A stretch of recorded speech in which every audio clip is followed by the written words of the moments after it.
Hello students, आज का जो हमारा टॉपिक है वो है continuous charge distribution. Continuous charge distribution. अब देखिए, पिछले क्लास में हम लोगों ने अब तक जितने भी बातें पढ़ी हैं वो सारी की सारी पढ़ी हैं हम लोगों ने for the concept of point charge. हम लोगों ने अब तक जितना भी कॉन्सेप्ट पढ़ा है वो पढ़ा है over the concept of point charge. Point charge क्या होता है और कॉन्टिन्यूस चार्ज डिस्ट्रीब्यूशन क्या होता है। पॉइंट चार्ज का मतलब ये हो गया कि जब कि हमारा एरिया ऑफ डिस्ट्रीब्यूशन यानी चार्ज का जो एरिया है, ये मेरी एक बॉडी है जिसके ऊपर मेरा चार्ज Q है, वो जो चार्ज का एरिया है वो उस डिस्टेंस जहाँ पर हमें इसके कैलकुलेट करनी है। मान लो मैं जानना चाहता हूँ कि इस पॉइंट P पर इस चार्ज की वजह से कितना फोर्स लगेगा इस चार्ज Q पर। तो अगर ये चार्ज Q एक बहुत छोटे से एरिया में फैला हुआ है और लगभग हर पॉइंट से इसकी दूरी बराबर है तो हम कहेंगे कि ये पॉइंट चार्ज है। अगर हमारा चार्ज एक छोटे से एरिया में फैला हुआ है सच दैट कि चार्ज के हर पॉइंट, ये जो चार्ज जो फैला हुआ है उसके हर पॉइंट का डिस्टेंस इससे लगभग बराबर ही आ रहा है, ये बहुत छोटे पॉइंट पर है, तो हम इसको कहते हैं पॉइंट चार्ज। पर रियलिटी में ऐसा होता नहीं है। जैसे मान लीजिए कि हमारी ये एक बॉडी है, इसके ऊपर मैंने कहा कि +Q चार्ज इसके ऊपर है और मुझे इस पॉइंट P पर इसका इलेक्ट्रिक फील्ड और इलेक्ट्रिक फोर्स दोनों कैलकुलेट करना है। सर उसके लिए टेस्ट चार्ज चाहिए, मान लो मैंने टेस्ट चार्ज इसके ऊपर बिठा दिया। अब आप मुझे बताओ ये Q चार्ज जो है इस पूरे एरिया में फैला हुआ है, तो हम इसको कैसे निकालेंगे। हम लोगों ने अब तक ये पढ़ा हुआ है कि हमें इसके वैल्यू को लेनी है, इसकी वैल्यू को लेनी है और r डिस्टेंस चाहिए, तब हम क्वाड्रेटिक तब हम लोग ये जो फॉर्मूला आता है हमारा कूलम्स लॉ का F = K Q1 Q2 upon r², ये वाला जो फॉर्मूला होता है इस फॉर्मूला को हम तब अप्लाई कर पाएंगे। करेक्ट, ये फॉर्मूला हमारा तब अप्लाई हो पाएगा जब हमारे पास में क्या हो, R हो। अब R कहाँ से मेजर करोगे, इस पॉइंट से मेजर करोगे, इस पॉइंट से मेजर करोगे, यहाँ से मेजर करोगे, यहाँ से मेजर करोगे। तो जब भी इस तरीके का केस हो जहाँ पर चार्ज जो है एक बड़े एरिया में कंटिन्यूस मैनर में स्प्रेड हो, तो वो जो हमारा केस है वो कहलाता है कंटिन्यूस चार्ज डिस्ट्रीब्यूशन। यानी एक एरिया के अंदर में एक जगह पे ये चार्ज स्प्रेड हो और उसको एक पॉइंट पर हम लोकेट नहीं कर सकते, एक पॉइंट पर हम उसे बाउंड नहीं कर सकते, तो हम उस केस को क्या कहते हैं, तब वो केस हमारा आता है कंटिन्यूस चार्ज डिस्ट्रीब्यूशन के केस में। उसको कहा जाता है कंटिन्यूस चार्ज डिस्ट्रीब्यूशन। तो हम क्या कह सकते हैं कि when the charge is spread continuously in a region, when a charge is spread in a region in a continuous manner,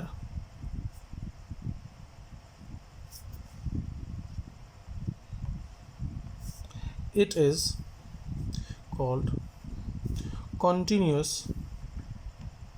charge distribution।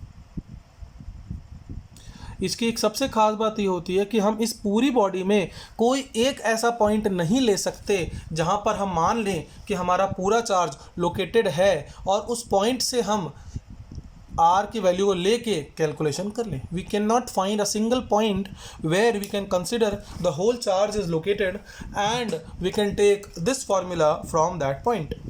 तो सर उस केस में हम क्या करेंगे कि ये Q चार्ज तो पूरे एरिया में फैला हुआ है, तो हम अगर ये पॉइंट R लें तो क्या ये इस पॉइंट में सारा Q चार्ज है, तो आंसर है नहीं। सर चार्ज तो यहाँ पर भी है, यहाँ पर भी है, यहाँ पर भी है। अगर मेरा ये पेन है और इस पेन में मेरा 5 कूलम का चार्ज है, तो क्या ये 5 कूलम का चार्ज पेन में यहाँ पर इसके निब पर है या पेन के रिफिल पर है या पेन के इस एंड पर है या पेन के नीचे कहाँ है। सर चारों तरफ स्प्रेड है। अगर चारों तरफ चार्ज स्प्रेड है तो हम कैसे कैलकुलेट करेंगे, तो उसको कैलकुलेट करने का तरीका ये आता है कि आप इसकी छोटे छोटे टुकड़े कीजिए, आप इसके छोटे छोटे टुकड़े कीजिए। डिफरेंशिएशन का जो मेथड हमारा आता है कि we will divide the whole area in a very very small blocks. हम इस पूरे एरिया को छोटे छोटे ब्लॉक्स में डिवाइड करेंगे such that we can find a small charge. अब देखो, अब इसका कैलकुलेशन कैसे होगा, किसका कैलकुलेशन, तो कैलकुलेशन ऑफ फोर्स, फील्ड भी निकालेंगे, फोर्स से ही निकलता है field. Calculation of force by a body having continuous charge distribution. अगर हम एक बॉडी की बात करें जिसमें हम पॉइंट चार्ज उसको नहीं कह सकते, वो एक बॉडी है, उसमें कंटिन्यूस चार्ज डिस्ट्रीब्यूशन का केस है, तो उसके केस में हम लोग फोर्स कैसे लगा सकते हैं? तो उसके लिए हम लोग क्या करते हैं कि वी डिवाइड द बॉडी, हम क्या करते हैं, we divide the area, the surface जहाँ चार्ज है, आगे आप पढ़ेंगे कि चार्ज सरफेस पर होता है अगर हमारा एक क्लोज्ड बॉडी है और कंडक्टिंग बॉडी है, तो we divide the surface in small blocks such that we have dq charge in each block. हम इसके इतने छोटे टुकड़े करते हैं कि सर ये क्यू चार्ज इस पूरे एरिया में टुकड़ा टूटा हुआ है, तो क्या करोगे, इस सब के छोटे छोटे टुकड़े कर लो, एक इतना छोटा टुकड़ा कर लो जहां से तुम आर को मेजर कर सकते हो, और उस पे जो चार्ज है हमारा वो हम डी क्यू ले लेंगे। तो हमने इस पूरे एरिया का छोटा छोटा टुकड़ा कर दिया और एक छोटा सा टुकड़ा लिया जहाँ पर चार्ज है डी क्यू, और इससे हम इसका फॉर्मूला लगा सकते हैं क्योंकि यहाँ से हमारा मेजरमेंट आर निकल सकता है। तो हम ले सकते हैं कि द डिस्टेंस, तो अब हम क्या कहेंगे, force due to d q charge. ये जो डी क्यू चार्ज है इसकी वजह से फोर्स क्या होगा, तो हमारा फोर्स भी डिफरेंशियल आएगा। अगर डिफरेंशियल चार्ज है तो फोर्स भी डिफरेंशियल होगा। क्या आएगा, k q naught d q upon r square और यूनिट वेक्टर आर कैप, यही आएगा। अच्छा, अगर पूरे एरिया के लिए निकालना है तो क्या करते हैं, सर अगर पूरे एरिया के लिए निकालना है तो आप इसको कर दो इंटीग्रेट। तो हम क्या करेंगे, तो therefore force due to total charge, क्या आएगा हमारा, force due to total charge, तो एफ यानी टोटल फोर्स क्या आ जाएगा हमारा, ये वेक्टर हो जाएगा, तो टोटल फोर्स आ जाएगा F is the integration of the forces due to individual charges. तो हमने छोटे छोटे टुकड़ों से जितना भी फोर्स कैलकुलेट किया उन सबको जोड़ देंगे हम, उन सबको इंटीग्रेट कर देंगे हम। तो हमारा फॉर्मूला क्या आ जाएगा, integration of k q naught d q upon r square r cap. अब के मेरा कांस्टेंट है, क्यू नॉट भी कांस्टेंट है क्योंकि ये पॉइंट चार्ज है, ये हमारा टेस्ट चार्ज है, तो ये दोनों बाहर आ जाएंगे इंटीग्रेशन के डी के क्यू नॉट। आप बोलोगे सर आर भी कांस्टेंट है, इसके आगे डी तो लगा नहीं है, लेकिन बेटा आर डिपेंड कर रहा है इस डी क्यू पे। इस फिगर में देखो ये डी क्यू जहाँ पर है आर उसी के हिसाब से है। अगर ये डी क्यू यहाँ पर होता तो आर चेंज हो जाता, अगर डी क्यू यहाँ पर होता तो आर चेंज हो जाता। तो आर कांस्टेंट नहीं है, r point to point change हो रहा है, इसीलिए आर भी इंटीग्रेशन के अंदर ही रहेगा। तो क्या रहेगा, डी क्यू रहेगा और आर स्क्वायर रहेगा और आर के साथ में उसका कैप भी चलेगा। तो ये हमारा फोर्स निकल कर आ जाएगा। समझ में आई बात? This will be the formula, this will be the method that we will use. Generally अगर हम बात करेंगे बोर्ड एग्जाम्स के लिए, तो बोर्ड एग्जाम में हमें सिर्फ 3 ही डिस्ट्रीब्यूशंस पढ़ना है, लीनियर लाइन यानी linear charge distribution, surface charge distribution और वॉल्यूम चार्ज डिस्ट्रीब्यूशन, 3 ही पढ़ना है। पर अगर आप कॉम्पिटिटिव एग्जाम्स के पॉइंट ऑफ व्यू से देखें तो कॉम्पिटिटिव पॉइंट एग्जाम्स में, कॉम्पिटिशन एग्जाम्स में, चाहे नीट हो चाहे आईआईटी हो, एक बहुत इंपॉर्टेंट तरीका होता है, एक बहुत इंपॉर्टेंट पॉइंट होता है, और वो होता है how to approach a problem. अगर कोई क्वेश्चन दिया हुआ है तो उसको अप्रोच कैसे करें। किसी भी क्वेश्चन को अप्रोच करने के लिए सबसे इंपॉर्टेंट पॉइंट ये है कि आपको पता हो कि क्या तरीका है सॉल्यूशन का। तो कोई भी कंटिन्यूस चार्ज डिस्ट्रीब्यूशन के क्वेश्चन का अप्रोच करने का यही तरीका आपका निकल कर आएगा। आप सबसे पहले उसके छोटे टुकड़े करेंगे, कोई भी ओरिएंटेशन हो सकता है, दिया वो फिगर कैसा भी दिया हुआ हो सकता है, आप उस फिगर के टुकड़े करोगे, ज़रूरत पड़े 2-3 टुकड़े, जितने टुकड़े करने पड़े हैं आपको आप कीजिए उस फिगर के, और फिर उन सारे एरियाज़ में जितना भी कंटिन्यूस डिस्ट्रीब्यूशन है उनका आप डिफरेंशियल फैक्टर लो, फोर्स निकालो, इंटीग्रेट करके फाइनल आंसर आपको निकालना पड़ेगा। So this will be the way method कि हम कैसे इसको अप्रोच कर सकते हैं। अब सेकेंड पॉइंट हमारा आता है चार्ज डिस्ट्रीब्यूशन के केस में हमारा चार्ज डेंसिटी और चार्ज डिस्ट्रीब्यूशन। अब देखो बोर्ड एग्जाम के पॉइंट ऑफ व्यू से अगर हम लोग देखें तो बोर्ड एग्जाम के पॉइंट ऑफ व्यू से 3 ही चार्ज डिस्ट्रीब्यूशन है जो मेन हमारा काम में आता है, और उसी को हम लोग आगे अब देखेंगे। अब एक सवाल उठता है यहाँ पर कि सर अगर इस पूरे बॉडी में Q चार्ज है तो मुझे बताइए इस एरिया में कितना चार्ज है, मैं कैसे निकालूंगा, इस एरिया में कितना चार्ज है मैं कैसे निकालूंगा। तो उसके लिए एक वर्ड आता है फिजिक्स के अंदर में, आपने 11th क्लास में भी पढ़ा है, the word is density. The word is density. याद कीजिए डेंसिटी क्या होता है। आप लोगों ने पढ़ा हुआ है, 11th में भी पढ़ा हुआ है, 9th में भी पढ़ा हुआ है। जनरल टर्म्स में चार्ज वाले तो हम लोग पढ़ना स्टार्ट करेंगे अभी। जनरल टर्म्स में डेंसिटी का मतलब होता है मास पर यूनिट वॉल्यूम। यही होता है ना फॉर्मूला, आप लोगों ने पढ़ा है, 9th स्टैंडर्ड में भी पढ़ा है और 11th स्टैंडर्ड में भी पढ़ा है। तो डेंसिटी का फॉर्मूला क्या होता है? मास पर यूनिट वॉल्यूम, यानी टोटल मास, जितना भी मास है वो कितने वॉल्यूम में डिस्ट्रीब्यूटेड है, वो डेंसिटी हमें बता देता है। कि अगर मेरे इस पूरे नोटबुक का, आप एक बात के लिए समझ लो, इस पूरे नोटबुक का मास है 100 ग्राम्स या 200 ग्राम्स, और मुझे जानना है इस एक पेपर का कितना मास होगा, इस एक पेपर का कितना मास होगा, सर बता सकते हो आप? तो इस एक पेपर का मास निकालने का 2 तरीका है। सर पेपर फाड़ के तराजू में तोल लो, करेक्ट। पेपर को टीयर करेंगे, रखेंगे तराजू में, निकल कर आ जाएगा। वो तो दूसरा तरीका हो गया। एक और तरीका क्या है? एक तरीका ये है कि सर आप इस नोटबुक का टोटल मास ले लो और इस नोटबुक का टोटल वॉल्यूम कैलकुलेट कर लो और दोनों को डिवाइड करके डेंसिटी निकाल लो। वॉल्यूम बहुत आसानी से कैलकुलेट किया जा सकता है। वॉल्यूम निकालने के भी कई तरीके हैं, फिजिक्स में हमने पढ़ा हुआ है। एक बार डेंसिटी मिल गई, ये तो चलो एक अलग अलग मटेरियल से मिलकर बना हुआ बॉडी है, यहाँ स्टील भी है, ये वायर, ये पेपर भी है और नीचे गत्ता भी है, पर मान के चलो एक बार के लिए पूरा मटेरियल सेम है, इमेजिन, तो हमारा डेंसिटी निकल कर आ जाएगा। अब एक बार आपको डेंसिटी मिल गया, फिर मास निकालना बड़ा आसान है। कैसे? Mass equals to density into volume, rho into V. Rho is the symbol of density, rho into V. Sir इस पेपर का वॉल्यूम आप निकाल लो और उसको इस डेंसिटी से मल्टीप्लाई कर दो, मास मिल जाएगा आपको। बिल्कुल वही मेथड हम यहाँ भी अप्लाई करेंगे। कुल मिलाकर बात इतनी सी है कि अब हम बात करेंगे over different charge distributions and their respective densities. तो सबसे पहले मेरा आएगा लीनियर चार्ज डिस्ट्रीब्यूशन। और लीनियर चार्ज डिस्ट्रीब्यूशन के केस में जो हमारी वैल्यू आएगी वो आएगी लीनियर चार्ज डेंसिटी की। समझ में आई बात? तो हम लिखेंगे पहले linear charge distribution and then we will have its density called linear charge density. समझ में आई बात? अब लीनियर चार्ज डिस्ट्रीब्यूशन किसको कहते हैं? When the total charge is distributed along a line।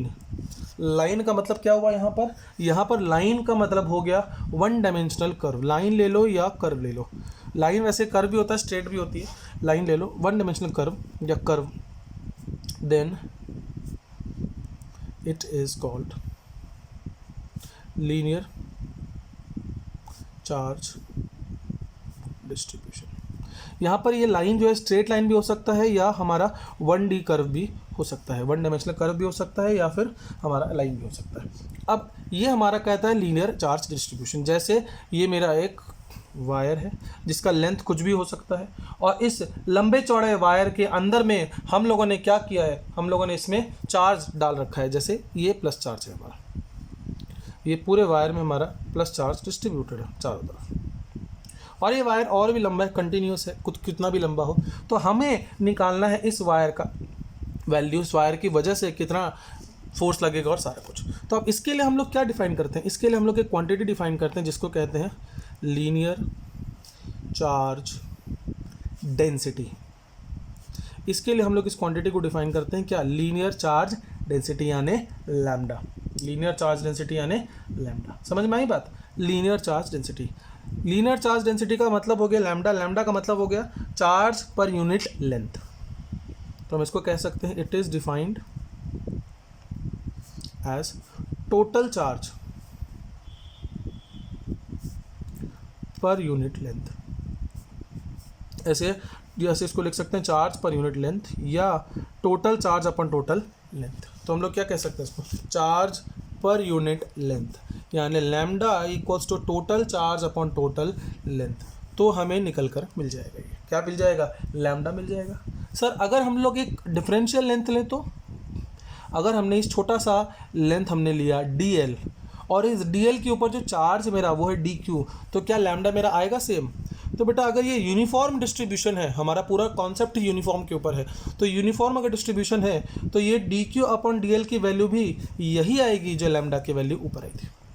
तो अगर आपको टोटल चार्ज पता हो और टोटल लेंथ पता हो तो आप डेंसिटी निकाल सकते हो। अगर नहीं पता है तो आप एक छोटा सा लेंथ ले लीजिए, कोई भी लेंथ ले लीजिए और उस लेंथ का चार्ज कैलकुलेट कर लीजिए और दोनों को डिवाइड करेंगे तो भी आपको डेंसिटी क्या मिलेगा, लैम्डा ही मिलेगा। समझ में आ गई बात। दूसरी पॉइंट, अब इसके अलावा अगर आपको डेंसिटी दिया हुआ हो तो क्या आप चार्ज कैलकुलेट कर सकते हो? तो आंसर है यस सर। अगर हमें डेंसिटी दिया हुआ है तो हम चार्ज निकाल सकते हैं। Density into length is charge, तो टोटल चार्ज हमारा क्या आ जाएगा, integration of lambda DL, integration of lambda DL. अब अगर हमारे पास चार्ज मिल गया तो क्या हम इस चार्ज की वजह से इलेक्ट्रिक फोर्स को कैलकुलेट नहीं कर सकते? Can't we calculate force because of this charge? तो आंसर है कि सर वी कैन कैलकुलेट। तो हम कह सकते हैं कि मान लीजिए हमारा ये छोटा सा चार्ज है और इस छोटे से चार्ज के ऊपर ये एक बहुत छोटा सा पॉइंट है। वैसे मैंने लंबा बनाया है क्योंकि एक पॉइंट का लेंथ बताना मुश्किल है, वैसे है ये एक बहुत ही छोटा सा लेंथ क्योंकि डीएल है ये, और हमें निकालना है इसकी वजह से इस पॉइंट पी पर, ये पॉइंट पी है जिसके ऊपर हमारा मान लो टेस्ट चार्ज क्यू नॉट है।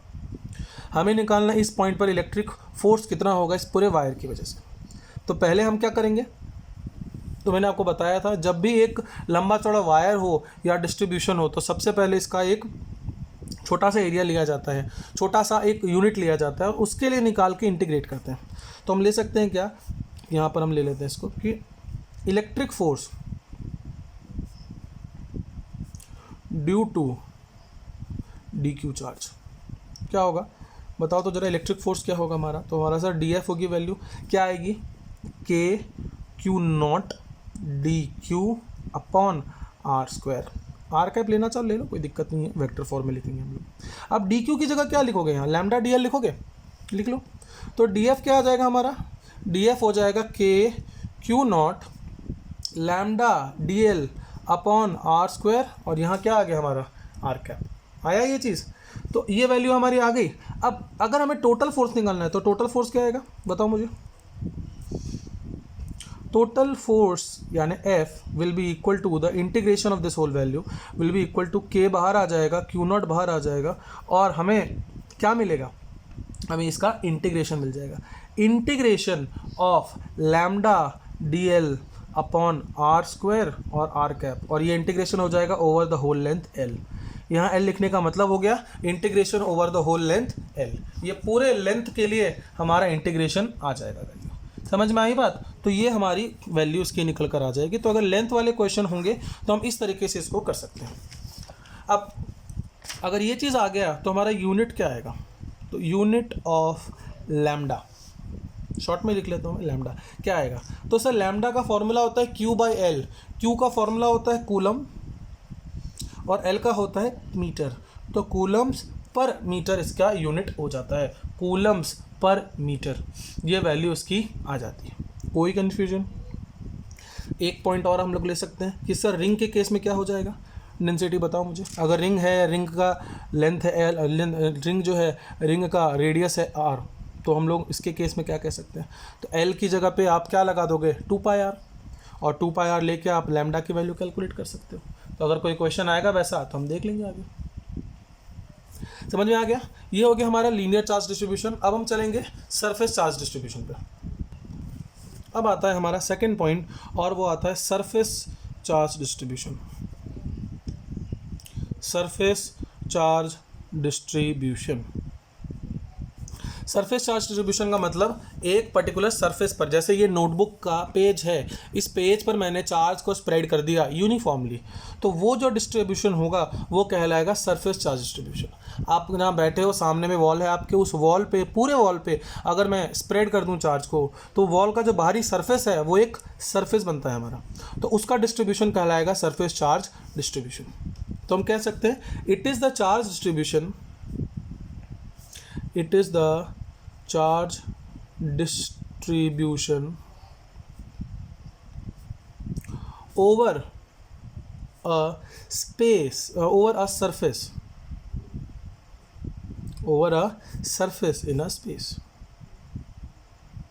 अगर किसी भी एक स्पेस में, किसी भी एक 3 डायमेंशनल स्ट्रक्चर में कहीं पर भी हमारे पास 2D स्ट्रक्चर है, एक 2D सरफेस है, एक स्पेस सरफेस है, तो उस केस में हम क्या कह सकते हैं इसको कि उस पर जितना चार्ज डिस्ट्रीब्यूशन होगा वो कहलाएगा सरफेस चार्ज डिस्ट्रीब्यूशन। समझ में आई बात? इस पे ही हमारा एक कॉन्सेप्ट और आएगा, क्या?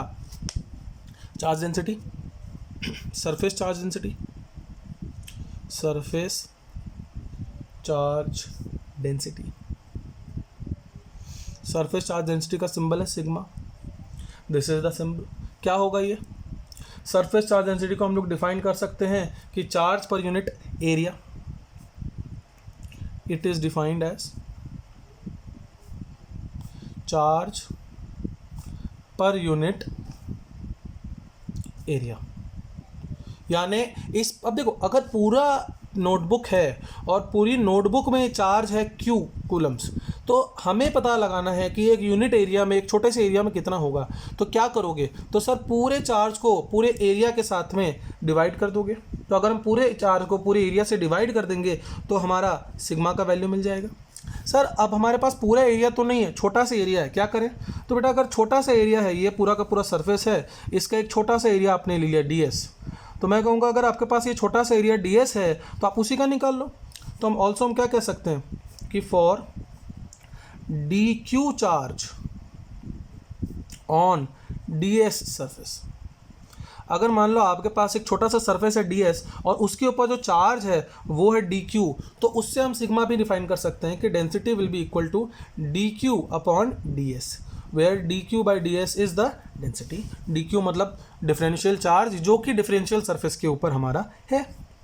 तीसरी चीज़ इसकी यूनिट क्या आ जाएगा? इसका यूनिट हो जाएगा charge per unit metre square. Charge per unit area माने कूलम्स पर मीटर स्क्वायर, क्योंकि एरिया का यूनिट होता है मीटर स्क्वायर, तो it will be coulomb into metre inverse. ये चीज़ समझ में आ गया? अब अगेन वही सवाल, सेम क्वेश्चन कि सर अगर हमारे पास ये DQ चार्ज है इस DS सरफेस के ऊपर में, तो हमें बताइए कि इस चार्ज की वजह से या इस पूरे सरफेस की वजह से इस पॉइंट P पर कितना इलेक्ट्रिक फोर्स काम करेगा, how much force will be applied on this, हमें निकालना है। हम कैसे निकालेंगे? सेम चीज़, तो force on the point P due to DQ charge, वही सेम मेथड आपको याद रखना। मेथड ध्यान होगा ना तो दिमाग नहीं लगाना पड़ेगा। अब मेथड क्या था कि सर पहले फोर्स डिफरेंशियल निकाल लो, K Q0 DQ R square R cap, बिल्कुल same to same method. K Q0, DQ की जगह वैल्यू लगा दो, क्या आएगा DQ की जगह वैल्यू? तो DQ की जगह वैल्यू आ जाएगा सिग्मा इंटू DS, DQ की जगह वैल्यू आ जाएगा सिग्मा इंटू DS, करेक्ट। तो हम क्या लिखेंगे यहाँ पर? Sigma into DS by R square R cap, ये है मेरा DF। तो F क्या हो जाएगा मेरा, यानी टोटल फोर्स हो जाएगा हमारा, इसका इंटीग्रेशन, यानी K बाहर आ जाएगा और ये DQ नहीं है, ये Q0 है हमारा, सॉरी कल के, ये Q0 आ जाएगा और इंटीग्रेशन में हमारा चला जाएगा sigma DS by R square R cap, ये आ जाएगा over the whole surface S। ये S बहुत इंपॉर्टेंट है, over the whole surface S, यानी इस पूरे सरफेस के लिए जो हमारा फोर्स निकल कर आएगा वो हमारी इसकी वैल्यू आ जाएगी। आपको इसको इंटीग्रेट करना है over the whole surface S, पूरे सरफेस S के लिए आपको इसको इंटीग्रेट करना पड़ेगा। समझ में आ गई बात? तो ये हमारी वैल्यू निकल कर आ जाएगी इस तरीके से। इसके बाद हमारा जो नेक्स्ट पॉइंट आता है, लास्ट पॉइंट आता है, वो आता है वॉल्यूम चार्ज डिस्ट्रीब्यूशन।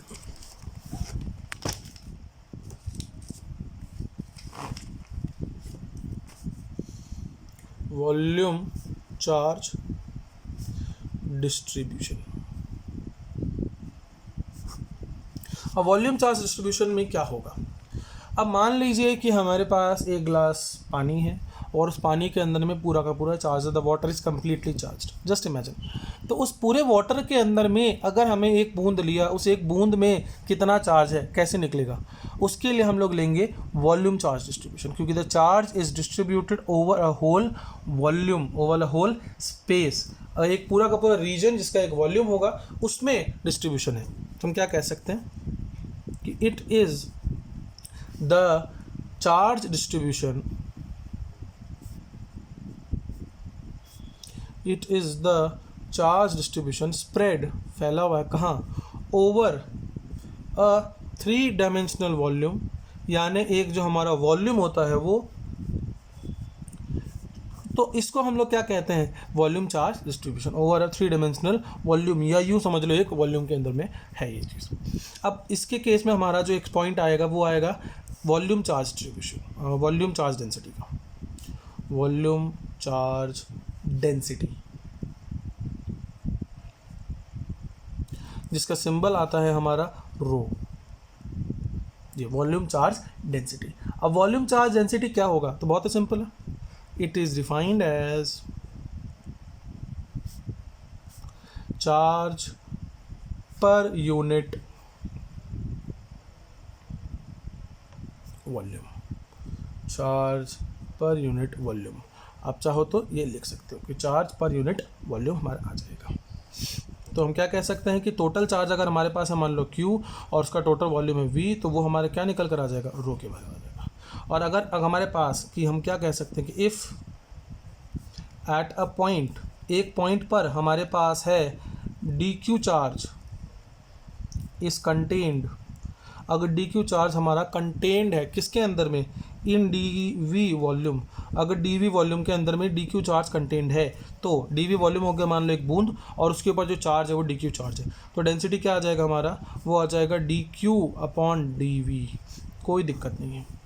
और इसे हम कह सकते हैं कि dq की वैल्यू आ जाएगी रो इंटू dv, समझ में आ गई बात। इससे हम कह सकते हैं कि Q की वैल्यू आ जाएगी integration of rho dv over the whole volume. ये ध्यान में रखना पड़ेगा कि पूरे वॉल्यूम के लिए इंटीग्रेट कर दो तो आपको वैल्यू मिल जाएगी, अगर डेंसिटी पता है तो। इसमें प्रोवाइडेड होना चाहिए डेंसिटी। तो हम क्या समझते हैं कि डिस्ट्रीब्यूशंस के केस में ना चार्ज को हम लोग किस पे रिप्लेस कर लेते हैं, चार्ज को रिप्लेस कर लेते हैं डेंसिटी की वजह से, क्योंकि चार्ज इतने बड़े एरिया में, इतने बड़े सरफेस पे, इतने बड़े वॉल्यूम में, इतने बड़े लाइन में डिस्ट्रीब्यूटेड है कि हम लोग पूरा कैलकुलेट ना करके एक डेंसिटी के हिसाब से निकाल लेते हैं, per unit charge, per unit length, पर यूनिट एरिया, तो उसके हिसाब से हमें पता लग जाता है कि उसका असर क्या होगा। तो वैसे हम क्या कह सकते हैं कि फोर्स ऑन अ पॉइंट, अब इसका मैं डेरिवेशन नहीं कर रहा, मैं सीधे एक्सप्रेशन लिख रहा हूँ, due to the volume charge distribution. अब आप याद कीजिए, हमने अभी तक 2 बार डेरिवेशन कर ली है इस चीज़ के, क्या अब आप इसको डायरेक्टली लिख सकते हो? सर क्या लिखेंगे हम, पहले K लेंगे, फिर Q0 लेंगे, फिर इंटीग्रेट कर देंगे, क्या आता है बाद में Q क्या है मेरा, रो dv है मेरा, Q क्या है, रो dv, नीचे क्या आता है r स्क्वायर, आगे क्या आता है r कैप, कहाँ तक के लिए, टोटल वॉल्यूम के लिए। आ गया मेरा ये फॉर्मूला, क्या होता है K Q1 Q2 अपन r स्क्वायर, तो K Q1 तो Q0 हो जाएगा, Q2 क्या है हमारा, तो देख लो यहाँ पर Q2 है हमारा ये पूरा इंटीग्रेशन रो dv, तो इंटीग्रेशन रो dv आ गया, अपॉन r स्क्वायर आता है, तो dv के साथ r स्क्वायर अपने आप ही चलेगा, और वो इंटू आर कैप मल्टीप्लाई हो जाएगा हमारा, तो ये पूरा का पूरा फोर्स निकल कर आ जाएगा। अगर फील्ड निकालना हो तो फील्ड क्या हो जाएगा हमारा, इसी तरीके से अगर इलेक्ट्रिक फील्ड निकालेंगे तो हमें पता है electric field equals to force upon test charge, तो हमारा एक्सप्रेशन आ जाएगा K rho dv upon r square r cap. बस इसमें हमारा फ़र्क क्या आ जाएगा कि Q0 हट जाएगा। तो हम चाहे तो तीनों में ये काम कर सकते हैं, Q0 को हम लोग एलिमिनेट कर देंगे तो हमारा इलेक्ट्रिक फील्ड भी निकल कर आ जाएगा एट द पॉइंट P। तो किसी पॉइंट के लिए हम लोग ये चीज़ कैलकुलेट कर सकते हैं। समझ में आ गई बात। तो ये तो हो गया हमारा चार्ज डिस्ट्रीब्यूशन का। इसके बाद एक क्वेश्चन आता है जो हम नेक्स्ट वीडियो में कवर करेंगे, बहुत ही इंपॉर्टेंट क्वेश्चन है, बहुत सिंपल क्वेश्चन है, कुछ डेरिवेशंस है जो नेक्स्ट वीडियो में हम कवर करेंगे, जो जनरली पूछा जाता है एग्जामिनेशन पॉइंट ऑफ व्यू से। तो डू फॉलो। Thank you.